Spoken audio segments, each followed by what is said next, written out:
decided that I wanted to write about our environmental problems, I had this, I was so worried about this war and this climate change and all this stuff. And I was, all you people need to change. And I wanted to write a book about how all you people need to change. I was going to write some sort of a political polemic, right? But one of the things that really worried me was, the Republicans read the Republican polemics, and the Democrats read the Democrats' polemics. And what we all do is we all congratulate ourselves for reading our own ideas in somebody else's book. We're like, if I had the time, I would have actually written that myself. I just don't have time to be writing these books. That's actually my idea. And none of us change our minds. We just read the books of people we already agree with. And so I was like, there's no point in me writing a polemic. But I was still like, And then one day I came into my house, and it was the end of the day. It was a hot summer day, and I opened the front door to my apartment, and this cold air came out. And I had left my air conditioners on all day long because I did not want to suffer that terrible 15 minutes that it takes for the house to cool down if you leave the air conditioner off all day. You know that terrible 15 minutes? So I realized that I was part of the problem.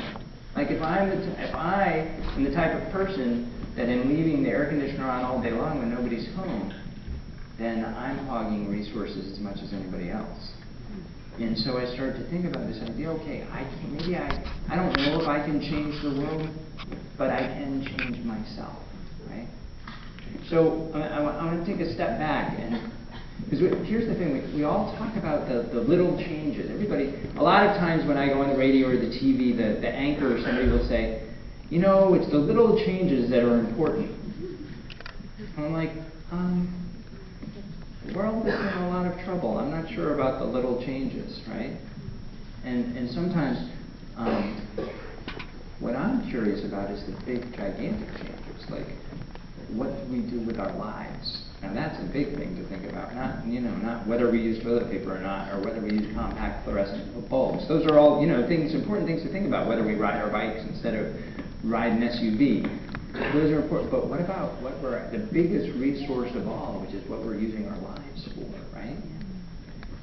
So, and the power of taking our whole life and turning it in the direction of our concerns, right? What do we care about in the world? So, there's this story that's in my book, about this Japanese Zen master, really old, and they were having a celebration.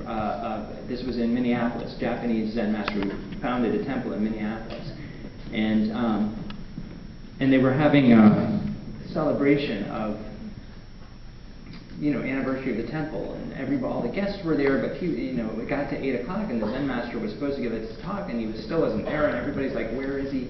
And suddenly the door slams open, and he kind of hobbles. I wonder what that noise is on the microphone. He hobbles over to the rostrum, and he looks up, and everybody goes quiet for his talk. And he goes, "Soon we will all be dead."